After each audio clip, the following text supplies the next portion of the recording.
ఎప్పుడు ప్రారంభమైంది గమనిస్తే భారతీయ జనతా పార్టీ తెలుగుదేశం 2014-19 సమయంలో ఈ యొక్క ఆలోచన చేసి ముందుకు తీసుకెళ్లారు. ఆ విధంగా దీని శంకుస్థాపన ఎవరు చేశారు, స్థల సేకరణ ఎవరు చేశారు అనే విషయాన్ని మీరు గమనిస్తే ఎవరు చేశారు మీ అందరికీ తెలుసు. దాని పనులు సంబంధించిన అంశం జిఎంఆర్కి ఏ విధంగా ఇవ్వటం అవన్నీ కూడా మీకు తెలుసు. కనుక ఆ పనులు పూర్తయ్యే సమయంలో నాది అనుకోవటంలో ఎవరికి దానికి అనుకోవచ్చు, ఎవరు కావాలంటే మాట్లాడుకోవచ్చు. ప్రజలందరికీ తెలుసు, మీడియా కూడా తెలుసు. ఆ విధంగా పూర్తి స్థాయిలో యొక్క పనులు పూర్తి చేసి ఒక అంతర్జాతీయ ఆధునిక విమానాశ్రయం రాబోతుంది. మన ప్రాంతం యొక్క సర్వతోముఖ అభివృద్ధికి అది దోహదపడుతుంది. ఆ విధంగా పూర్తి స్థాయిది ఎన్డీఏకి చేరుతుంది తప్ప ఇంకోటి కాదు.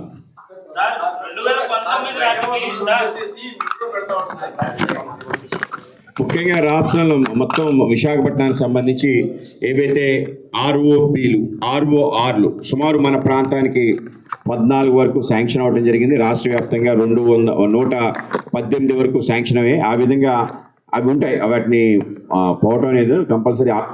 ఆర్ఓఆర్లు ఉంటాయి, రోడ్ ఉంటుంది, రోడ్ ఓవర్ బ్రిడ్జెస్ ఉంటాయి. ఆ విధంగా నిర్మాణం జరుగుతుంది, దానికి ఏమీ పక్కన లేదు. అయితే ముఖ్యంగా ఒక సెపరేట్ మెట్రో డైరెక్ట్గా ఎయిర్పోర్ట్ నుంచి గాజువాక వరకు ఉండాలి అని చెప్పి 3 ఫేజుల్లో అని చెప్పి అనుకోవడం జరిగింది. దానికి సంబంధించి డిపిఆర్ తయారైంది.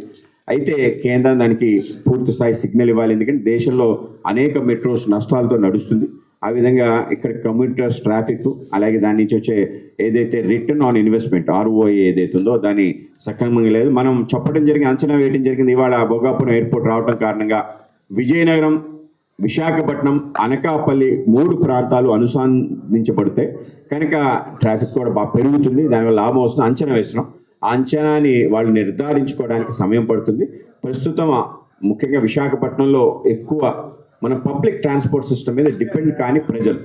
సో ఇది పెద్ద బ్యాక్లాగ్, మనకు మొదటి నుంచి అలవాట్లేదు. బస్సుల్లో కానీ ఆటోలు అలాగే 2 వీలర్స్ మీద మనం ట్రావెల్ చేసే అవకాశం, కనుక ఆ విధంగా కాదు అని చెప్పి రాష్ట్ర ప్రభుత్వం కూడా ఇవ్వటం జరిగింది. ఆ విధంగా పూర్తి స్థాయి లైట్ మెట్రో అన్నారు, లైట్గా ఫుల్ పేజ్ మెట్రో రావాలని చెప్పి మనం కోరుకుంటాం. అది త్వరలో వస్తుంది.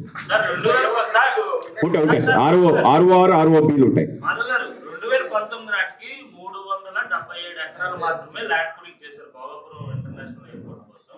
మిగతా భూసేకరణ అంతా కూడా వైసీపీ హయాంలో పూర్తయింది. 139 కోర్టు కేసులను కూడా పరిష్కరించి జిఎంఆర్తో టైఅప్ అయ్యమని వైఎస్ఆర్ కాంగ్రెస్ పార్టీ చెప్తుంది. మీరేమో క్రెడిట్ అంతా కూటమికి వస్తున్నారు, ఎలా?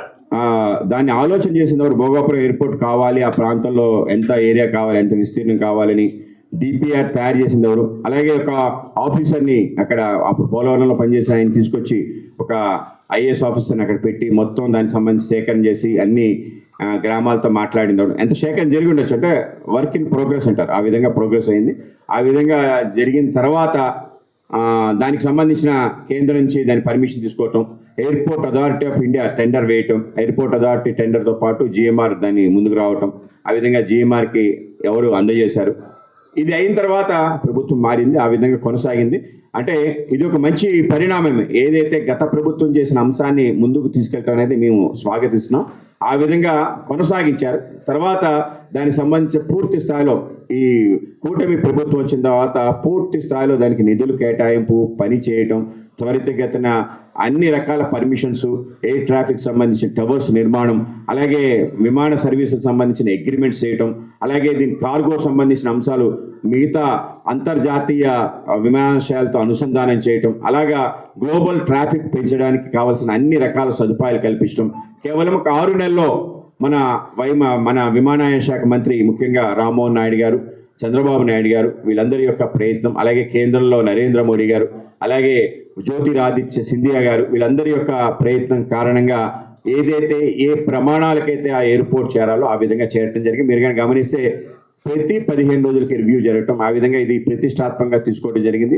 సౌత్ ఇండియాలోనే ఒక అద్భుతమైన ఎయిర్పోర్ట్ నిర్మాణం కాబోతుంది. అద్భుతంగా కంప్లీట్ టెక్నికల్గా మోస్ట్ సోఫిస్టికేటెడ్ ఎయిర్పోర్ట్గా రాబోతుంది.